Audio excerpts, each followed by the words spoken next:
설교 본문을 말씀드리고 함께 읽어보는 시간을 가져보도록 하겠습니다. 오늘 함께 읽어볼 설교 본문은 누가복음 22장 13절 말씀이 되겠습니다. 누가복음 22장 13절을 다 같이 한 목소리로 읽어보도록 하겠습니다. 그들이 나가 그 하신 말씀대로 만나 유월절을 준비하니라. 아멘. 짧으니까 제가 한 번만 더 읽어볼게요. 그들이 나가 그 하신 말씀대로 만나 유월절을 준비하니라. 아멘. 명절 준비를 싱가포르에 있으니까 안 하잖아요. 한다고 하면 어디에 연락을 좀 드려야겠다 이런 정도 할 테고, 저희 교회가 이미 직전 주일이어가지고 음식을 조금은 다채롭게 준비하는 것이 저희가 했던 준비의 모든 것이 아닌가 이런 생각이 드는데요. 이스라엘 사람들 그리고 현대 유대인들은 지금 그들의 땅에서 장막을 짓고 있어요. 초막. 그러니까 옛날에 텐트를 쳤던 기억을 되새기면서 장막절을 준비하고 있습니다. 우리 추석이랑 거의 흡사한 거죠. 한 해 이제 추수한 것들을 잘 고르고 섞은 다음에 저장을 무엇을 할 것인지 선별하는 작업을 해서 저장한다라는 의미에서 추수하고 저장한다. 그래서 수장절이라고 부르는 장막절을 준비하고 있습니다. 그런데 오늘 읽어본 지금 본문에 유월절이라는 절기가 나오고 있죠. 그래서 이 누가복음 22장 13절 본문을 가지고 이 명절 유월절을 이용해서 설교 제목을 이렇게 정해보았습니다. 유월절을 준비하여 라는 제목으로 누가복음 22장 전체를 살펴보고 그 안에서 깨달은 것을 우리의 삶과 신앙에 적용을 해보겠다라는 거죠. 장막절 얘기도 했고 수장절 얘기도 했는데 동일한 말이고요. 유월절은 좀 다릅니다. 어쨌든 오늘 우리가 살펴볼 이 누가복음 22장은 1절 말씀에서 유월절이라고 하는 무교절이 다가오매라는 구절로 시작해요. 절기에 대한 이야기를 막 복잡하게 할 거는 아니지만 일단 설교 제목에도 사용했던 이 유월절이라는 단어에 대해서는 우리 모두가 어렴풋이 그리고 자주 접했기 때문에 그 의미를 잘 알고 있을 거라고 생각합니다. 그리고 유월절의 다른 이름이 무교절이다라는 것도 어느 정도는 알 거라고 생각해요. 영어 단어를 보시면 이해가 되실 건데 누룩이 들어가 있지 않은 빵, 그것을 우리말 성경에서는 무교병, 떡병자를 써서 무교병이라고 번역한 그 떡을 먹는 축제나 절기를 말하는 거예요.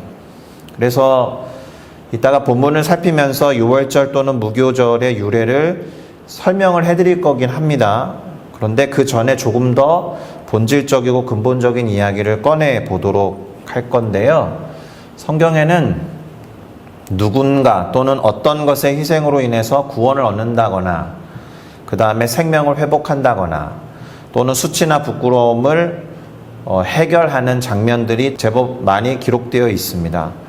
유월절이나 무교절의 유래도 이러한 사건들하고 무관하지 않기 때문에 성경에 기록된 몇 가지 것들을 구절을 통해서 좀 살펴보려고 합니다. 먼저. 그래서 첫 번째로 등장하는 첫 번째 예는 창세기 3장 21절에 나와요.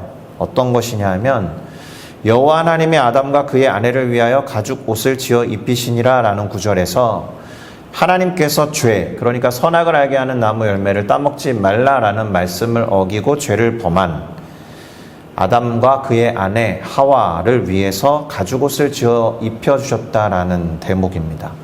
그들이 이제 선악을 알게 하는 나무 열매를 따먹은 다음에 첫 번째로 인지한 것은 자신들이 벗었다라는 것이었어요. 벗었다라는 것이 도대체 어떤 의미였는지 부끄러워했다라는 거잖아요. 원래 벗고 지냈던 것이 부끄럽지 않았는데 선악을 알게 하는 나무 열매를 따먹자마자 벗은 것은 뭔가 부끄러운 일이야 라는 판단을 하기 시작한 거예요. 그래서 뭘로 가렸습니까? 나무에 잎사귀로 임시로 옷처럼 만들어서 가린 것을 하나님께서 측은히 여기셔서 가죽 옷을 지어서 입혀주셨다라는 거예요. 그런데 이게 가죽옷으로 인해서 아담과 그의 아내의 수치가 가려졌다라는 것 이상으로 갖고 있는 의미가 있잖아요. 가죽옷이라는 것은 어떤 짐승이나 어떤 가축, 어떤 동물로부터 나오지 않으면 안 되는 것이니까 죄와 전혀 상관이 없었던 어떤 동물이 희생을 당했다라는 뜻이 된다라는 점에서 어떤 동물의 희생으로 인해서 인간의 죄로 인한 부끄러움과 수치심이 가리워졌다. 그래서 이것을 아주 예전에 원시복음이라는 말로 설명해 드린 적이 있습니다. 가죽 옷에 해당하는 분이 먼 훗날 예수 그리스도와 같다라는 것이었죠. 그리고 두 번째 예를 또 말씀드려보면 창세기 22장에 기록된 사건 우리가 잘 아는 것이고 또 올해 우리 교회의 주제 성구와 관련된 구절이 포함되어 있는데요. 아브라함이 아들 이삭을 모리아라는 땅의 어떤 산에 데리고 올라가서 하나님께 번제로 드리고자 할 때에 하나님께서 아브라함의 마음을 아시고 막으시잖아요. 그리고 아들 이삭을 대신하는 숫 양을 준비시킨 사건을 말합니다. 여기에서도 아들 이삭을 대신하는 숫양으로 인해서 수컷 양을 통해서 아브라함은 이삭을 잡을 필요도 없었고 하나님께서 명령하신 번제물로 드릴 필요도 없게 된 거죠. 이삭을 죽일 필요도 없고 드릴 필요도 없게 된 것은 하나님이 아브라함의 마음을 아셨기 때문이죠. 이 장면에서도 아들 이삭을 대신하는 숫 양으로 인해서 아들 이삭은 죽음으로부터 구원을 얻은 것이고 아브라함은 아들을 죽인다라는 어떤 죄책감과 그런 것으로부터 자유함을 얻게 된 사건을 말합니다. 그리고 마지막 예를 하나 더 드릴 텐데 앞서 말씀드렸듯이 유월절과 무교절의 유래와 관련이 되는 본문입니다. 출애굽기 12장 13절인데요. 하나님께서 이스라엘을 이집트의 억압과 속박으로부터 해방시키시고 약속의 땅 가나안으로 인도하시기 위해서 이제 갖가지 재앙을 가지고 이집트의 파라오와 그가 섬기는 신들과 이제 능력 대결을 행하시잖아요. 그러는 가운데 10번째 재앙이 뭐였습니까? 모든 초태생의 아들과 처음으로 태어난 짐승들, 그 생명을 취하는 것이었는데 죽음의 사자를 보내실 때에 어린 양의 피를 좌우 문설주와 임방에 바른 집은 그 피를 볼 때에 넘어가겠다 이렇게 약속하신 내용과 관련이 있습니다. 어린 양의 피로 인해서 이스라엘 백성들에 속한 가족은 죽음을 맛보지 않게 되었다. 죽음으로부터 구원을 얻을 수 있었다라는 거죠. 그러니까 하나님이 보내신 죽음의 사자가 그 피를 볼 때에 넘어간다 라는 의미에서 유월, 영어로 pass over, 넘어서 지나간다라는 의미의 유월절을 만들게 된 겁니다. 그리고 유월절의 제정과 관련된 이야기를 이 출애굽기 12장을 통해서 조금 더 자세히 설명을 해드리면 일단 하나님께서 출애굽기 12장 3절을 통해서 뭐라고 하셨느냐? 너희는 이스라엘 온 회중에게 말하여 이르라 이달 10일에 너희 각자가 어린 양을 잡아라 이렇게 말씀하신 거예요. 이렇게 말씀하신 다음에 6절부터 8절을 통해 뭐라고 하셨느냐? 같은 달 14일, 그러니까 4일 지난 다음에 그 어린 양을 간직하여 뒀다가 해질 때에 이스라엘 회중이 그 양을 잡고 그 피를 양을 먹을 집 좌우 문설주와 임방에 바르고 그 밤에 그 고기를 구워서 무교병과 쓴 나물과 함께 먹어라 이렇게 말씀하신 겁니다. 그러니까 유월절을 무교절이라고 부르게 된 것은 무교병을 같이 먹는 날이었기 때문에 그렇다라는 것을 우리는 출애굽기 12장 6절부터 8절을 통해 알 수 있게 된 거죠. 그래서 오늘날 유대인들은 동일하게 유월절을 그런 방식으로 지키고 있습니다. 무교병과 쓴 나물 그리고 그 외에 갖가지 것들을 같이 먹어요. 자, 그랬던 날 유월절이라고 하는 그 무교절이 다가오고 있었는데 이제 누가복음 22장으로 돌아올 거거든요. 다가오고 있었는데 대제사장들과 서기관들이 예수를 어떻게 죽일까 궁리했다라는 거예요. 그냥 꼬투리를 잡아서 죽여도 되는데 궁리한 이유는 백성들을 두려워해서 고민했다라는 거죠. 그러니까 이들은 예수님을 죽이기로 이미 마음을 먹은 겁니다. 그리고 다만 눈치를 보느라고 방법, 때 막 이런 것들을 살피고 고민하고 있었는데 때마침 가룟인이라고 부르는 유다, 예수님의 제자 중 한 명인 유다에게 사탄이 들어갔다라고 오늘 본문 누가복음 22장 2절에서 3절이 말하고 있습니다. 그러고 나서 본문은 이렇게 말합니다. 유월절 양을 잡을 무교절이 드디어 이르렀다. 우리는 아까 설명드렸듯이 유월절이 무슨 날인지 또 왜 무교절이라고 부르게 되었는지 잘 알고 있습니다. 그래서 똑같이 2000년 전에 예수님과 제자들도 그렇고 오늘날의 유월절을 세고자 하는 유대인들도 마찬가지로 유월절을 준비해야 되는 거예요. 그래서 예수님이 베드로와 요한을 예루살렘 성내로 보내시면서 유월절을 준비하게 하십니다. 이 내용이 오늘 본문 누가복음 22장 8절에서 12절의 내용이죠. 그러니까 이때 섭외된 장소가 마가의 다락방인 거예요. 예, 우리가 흔히 아는 마가의 다락방이 이때 섭외된 겁니다. 예비가 되어 있었던 거죠. 그러니까 베드로와 요한은 그 마가의 다락방에서 스승이었던 예수님과 동료 제자들이 함께 유월절 식사를 하도록 준비를 시작합니다. 근데 그게 오늘 본문이었어요. 13절이었는데 그들이 나가서 예수님이 하신 말씀대로 그 장소를 섭외해서 제공할 사람을 만나서 유월절을 준비하게 됐다라는 겁니다.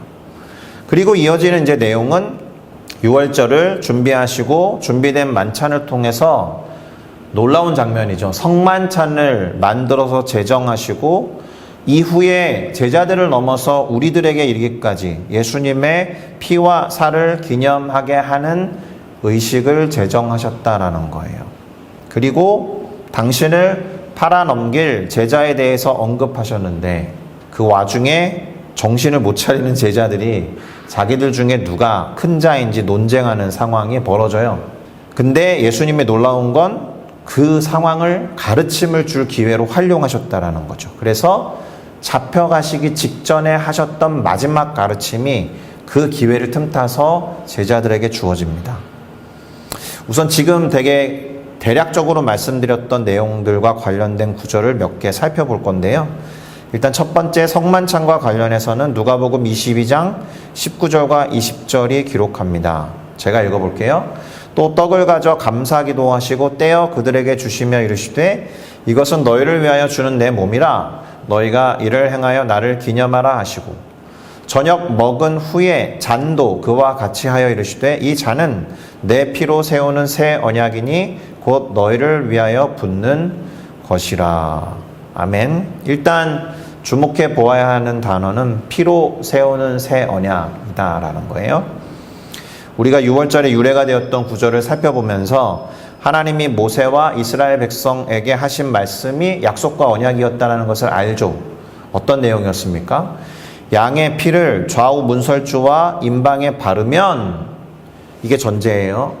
그 말씀을 듣고 그 말씀을 믿어서 그렇게 행동하면 죽음의 사자가 임할 때 그 집을 넘어가게 되어서 죽음을 면하게 될 거다. 사망으로부터 구원을 얻을 수 있다라고 약속하신 거죠. 약속의 조항이 그대로 나오는 거예요. 이 약속을 들은 이스라엘 백성들은 그 말을 믿고 행동해야 하는 어떤 조항이 있는 것이고 하나님은 약속을 체결한 당사자로서 그 행동을 보면 그 조항에 따라서 얘네들을 죽이면 안 돼 라고 죽음의 사자에게 명하시는 겁니다. 그렇게 언약 체결에는 언약 당사자 간에 지켜야 되는 조항들이 있는 거예요. 이 말은 누구나 그렇게 다 듣고 그렇게 행동하지 않음에도 불구하고 모든 사람이 그렇게 하지 않았음에도 불구하고 그 말씀을 듣고 믿었던 이스라엘 백성들은 양을 잡고 피를 좌우 문설주와 임방에 발랐다라는 그 믿음의 행동과 순종이 그들을 죽음으로부터 구원에 이르게 만들었다. 이게 대단히 중요합니다. 믿음으로 구원 얻는다라는 논리가 이 구절에서도 똑같이 적용되는 거예요. 마찬가지로 예수 그리스도의 피, 새로운 언약의 증표로서의 예수 그리스도의 피가 그 언약을 생각나게 만들 정도로 마치 유월절에 죽임을 당하고 고기와 피를 내어서 이스라엘 백성을 구원했던 것과 마찬가지로 성만찬에서 예수께서 당신의 피와 살을 상징하는 포도주와 무교병, 곧 떡을 이 언약을 예표하는 것으로 제공하셨다라는 겁니다. 공교롭게도 유월절에 잡혔던 어린 양과 같이 유월절에 피와 살을 나눠주고 십자가에 달려 죽는 어린 양으로서 예수님이 동일한 시간, 동일한 명절에 동일한 행동을 상징적으로 행하시고 거기서 벌어진 일들을 믿고 순종하는 사람은 죄와 사망으로부터 구원 얻는다. 출애굽 때와 마찬가지로 구약과 신약이 그렇게 연결되는 겁니다. 두 번째로 살펴볼 구절은 누가복음 22장 23절부터 24절인데요. 예수님께서 제자 중 하나가 당신을 팔 거야 이렇게 말씀하셨는데 제자들이 이제 듣고서 웅성웅성 거렸겠죠. 누가? 과연 누가? 우리 중에 누가 가장 유력하냐? 막 이렇게 생각하다가 논점이 누가 가장 크냐로 가요. 이게 상상하기 쉽습니다. 대화의 전개가 이랬을 테죠. 야, 누가 스승을 팔까? 의심하기 전에 나는 아닐 거야 라고 했겠지. 그리고 누구는 아니겠지라고 이제 이렇게 배제하기 시작하면서 그래, 내가 누군데, 내가 예수님 가장 사랑하는 제자야 이런 식으로 논점이 일탈되면서 내가 제일 커 이렇게 된 거겠죠. 상상하기 쉬운 장면이에요. 초딩들이 하는 토론과 아주 비슷합니다.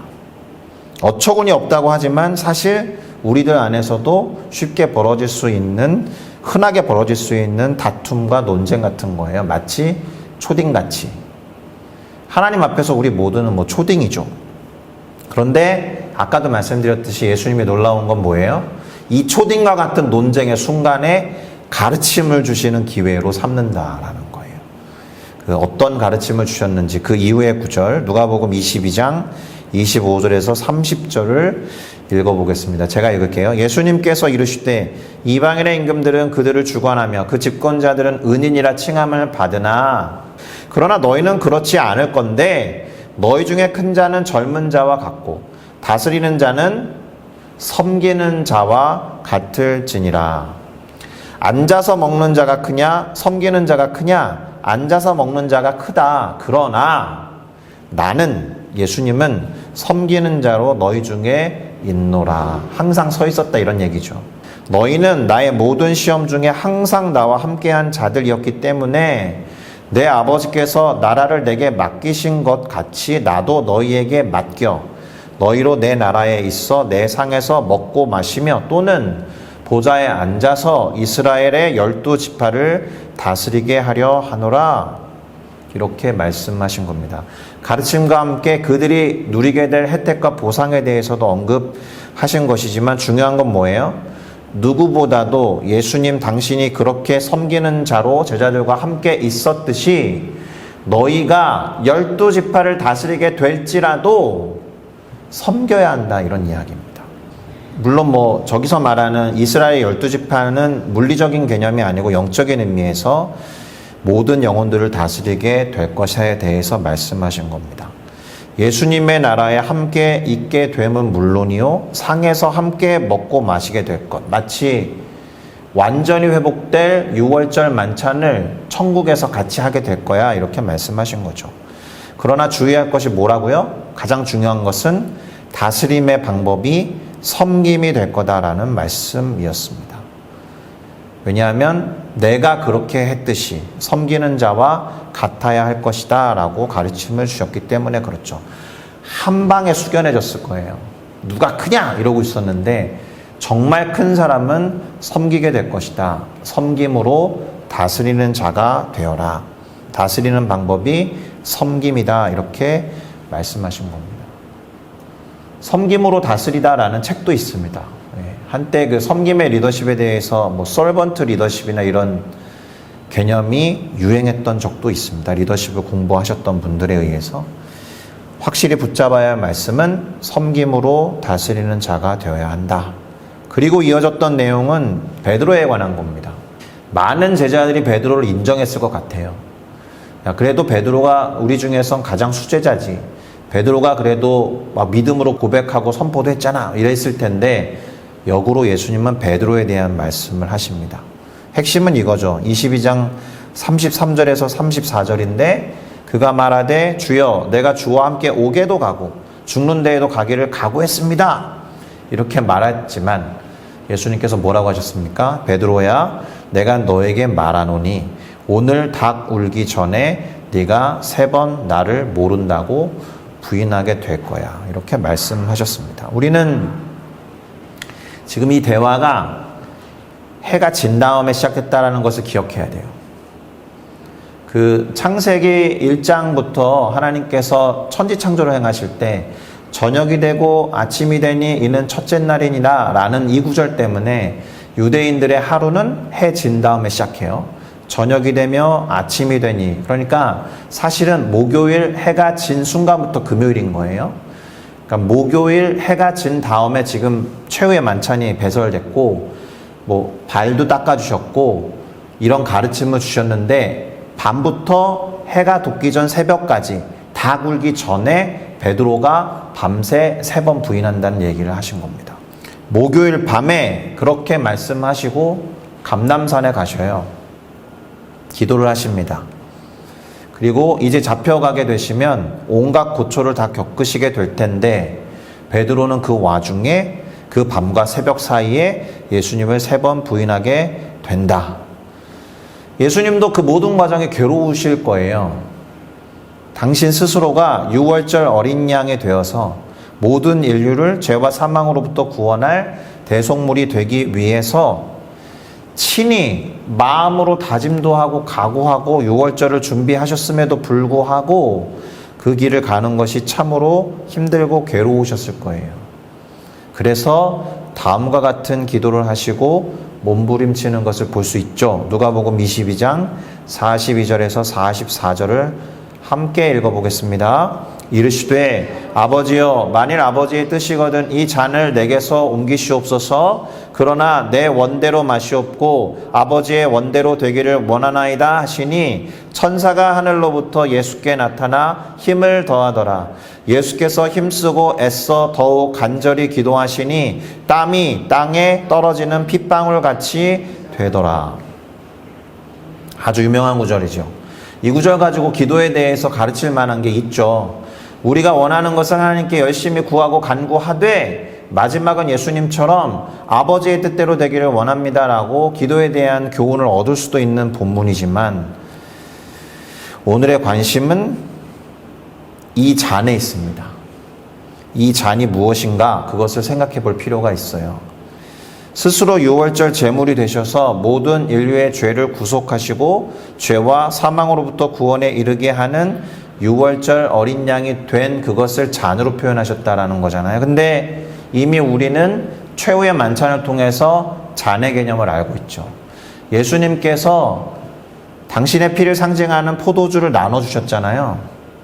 그러면 이 포도주를 그냥 축사하시고 자 마셔 이래서 우리 그냥 아무 개념 없이 마시는 게 아니고요. 예수님은 지금 유월절 이 핏잔을 앞에 놓고 고민하시는 거예요. 마시기 싫은 거죠. 그러니까 우리가 성찬 때마다 대하는 그 예수님의 피를 상징하는 포도 과즙 그것을 놓고 우리는 이런 고민하지 않죠. 이 잔을 옮겨주십시오라고 하지 않는 이유는 예수님께서 이것을 마시고 기념해라라고 하셨기 때문이기도 하지만 그것의 절반 의미를 모르는 거예요. 이 피를 쏟아서 누군가를 구원에 이르게 하는 그 고민되고 갈등되고 고통스러운 일을 감당할 수 있겠느냐라는 질문이에요. 이 포도잔을 앞에 놓고서. 그런데 이것을 옮겨주셨으면 좋겠습니다라고 기도하셨다라는 거죠. 천사가 내려와서 힘을 더했다라는 건 하나님의 기도에 응답하셨다라는 건데 잔을 옮기는 것 대신에 그것을 감당할 힘을 더하셨다라는 겁니다. 그러니까 공교롭게도 이번 주일이 성찬주일이에요.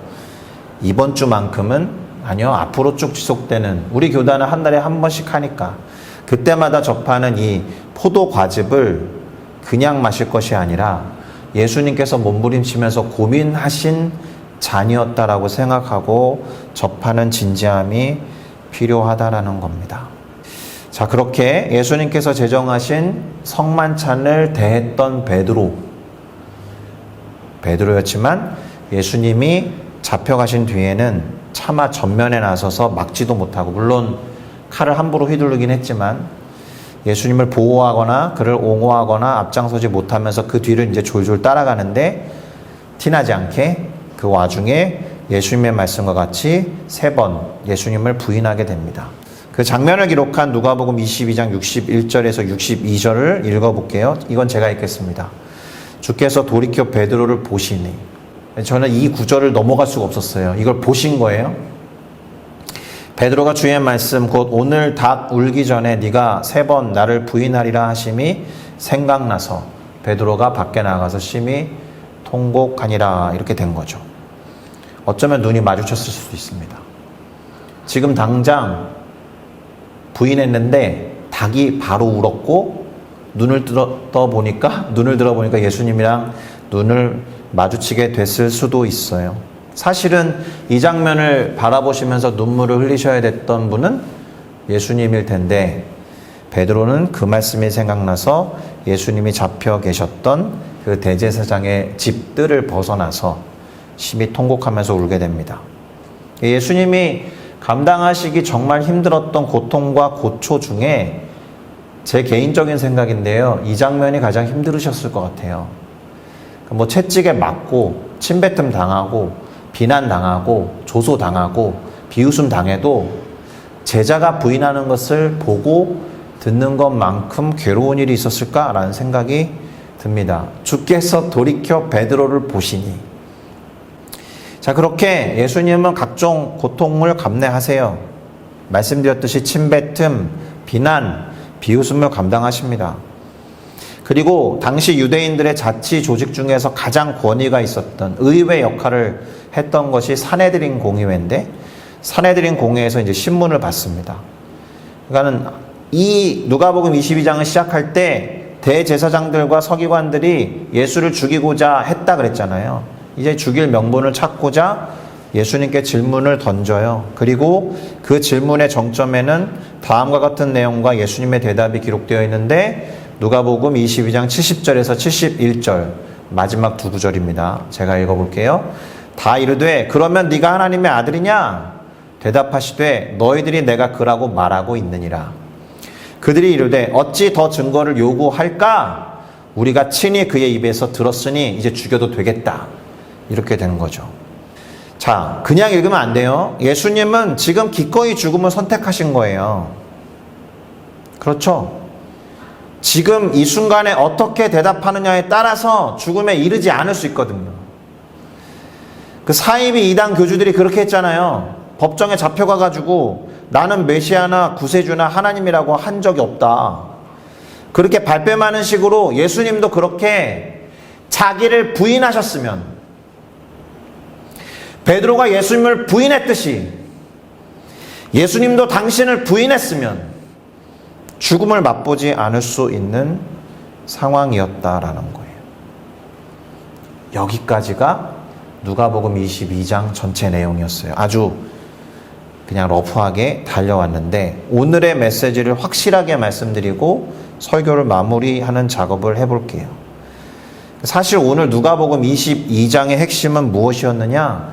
6월절을 준비시킨 예수님과 그러나 드러나진 않지만 남들이 모르게 하나님이 이 땅에 보내신 이유와 목적에 합당하도록 6월절을 나름 스스로 준비하신 예수님의 모습을 발견하는 것에 있습니다. 이미 살펴보았듯이 오늘 본문에서 예수님은 베드로와 요한을 보내시면서 가서 우리를 위하여 6월절을 준비하여 우리로 먹게 하라라고 명령하셨어요. 그리고 우리는 베드로와 요한이 나가서 예루살렘 성에서 예수님이 말씀하신 것과 마찬가지로 장소를 찾고 그 장소를 제공할 사람을 만나 6월절을 준비한 것을 살펴보았습니다. 그런데 이 말씀 있죠. 가서 우리를 위하여 6월절을 준비하여 우리로 먹게 하라라는 말씀은 베드로와 요한에게 하신 예수님의 말씀이지만 원래는 예수님께서 이 땅에 오시기 전에 어쩌면 하나님 아버지로부터 들었던 명령일 수 있다라는 거예요. 지금 가서 모든 인류를 구원해서 이 천국에서 벌어지는 6월절 만찬을 그 혼인잔치와 같은 그 잔치에 참여할 수 있도록 준비해라. 세상에 내려가서 하나님과 모든 영혼들을 위해 6월절을 준비하고 우리로 그 만찬을 즐기게 해라 라는 말씀을 듣고 이 땅에 오셨을 수 있다. 예수님은 천국잔치를 위해서 친히 어린 양이 되셨고 피를 쏟으셨으며 살을 찢어서 우리로 하여금 먹게 하실 수 있는 유월절을 준비하신 거예요. 그러니까 유월절을 준비한다는 것의 의미는 처음에 이 설교를 열 때 찾아봤던 성경에 몇 구절이 있었잖아요. 누군가를 위한 희생을 준비한다라는 의미가 되는 거예요.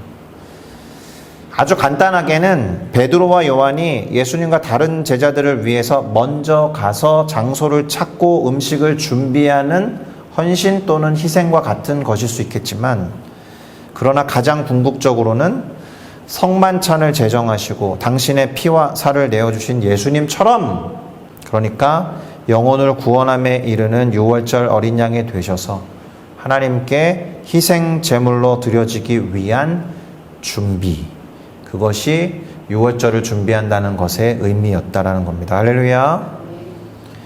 그리고 우리가 반드시 기억해야 하는 것이 있는데, 그것은 다스리는 자는 섬기는 자와 같아야 한다는 말씀이 되는 거예요.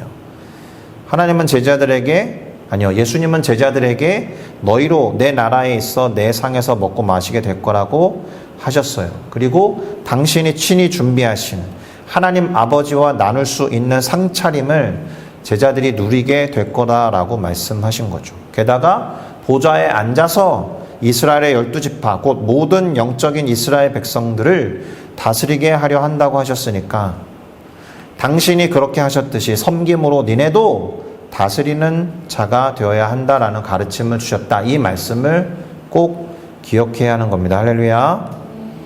그런데 예수님도 그러신 것처럼, 여기서 예수님이 그러셨다는 것은 괴로워서 기도하셨던 것처럼, 몸부림치셨던 것처럼, 또 한 사람 베드로도 그렇게 고민하고 갈등하면서 예수님을 부인한 것처럼 유월절을 준비해서 섬기고 희생하는 게 쉬운 일이 아니다라는 거예요. 그래서 우리 모두는 이 두 질문 앞에 답하셔야 되는데요, 하나를 선택하셔야 됩니다. 베드로와 같이 예수님을 부인할 것인가, 아니면 자신을 부인할 것인가, 이 질문에 직면하게 될 거예요. 예수님을 부인하면 그 단기간에 육신의 생명을 보존할 수 있을지는 모르겠으나, 자신을 부인하면 영적인 생명, 곧 영원한 삶을 얻어서 하나님이 예수 그리스도를 통해서 마련하신 천국의 유월절 식사와 만찬에 참여할 수 있는 것이고, 예수님을 부인하면 그게 안 되는 거예요. 그러니 우리가 무엇을 선택해야 하는지 힘들고 어렵다라는 것도 알지만, 두렵고 고민도 많이 되지만 너무 명확하잖아요. 그렇죠? 자신을 부인하고 예수님을 인정해야 하는 거예요. 이제 설교를 마무리하겠습니다. 우리는 예수님이 베드로와 요한에게 명령하셨던 것처럼, 그리고 상상해 본 것이지만 하나님이 예수님에게 명령하신 것처럼 유월절을 준비해야 해요. 이것이 의미하는 바가 뭐라고요? 첫째로, 우리들 자신이 예수님과 같이 제물이 되어야 한다. 다른 누군가를 위한.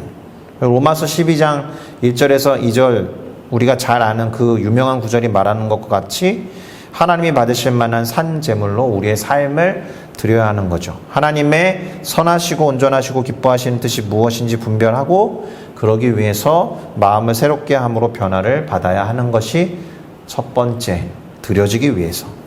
두 번째는 예수님이 제자들에게 하신 말씀과 같이 다른 일을 위해 섬기고 희생하는 것이 유월절을 준비하는 우리의 모습이 될 거다.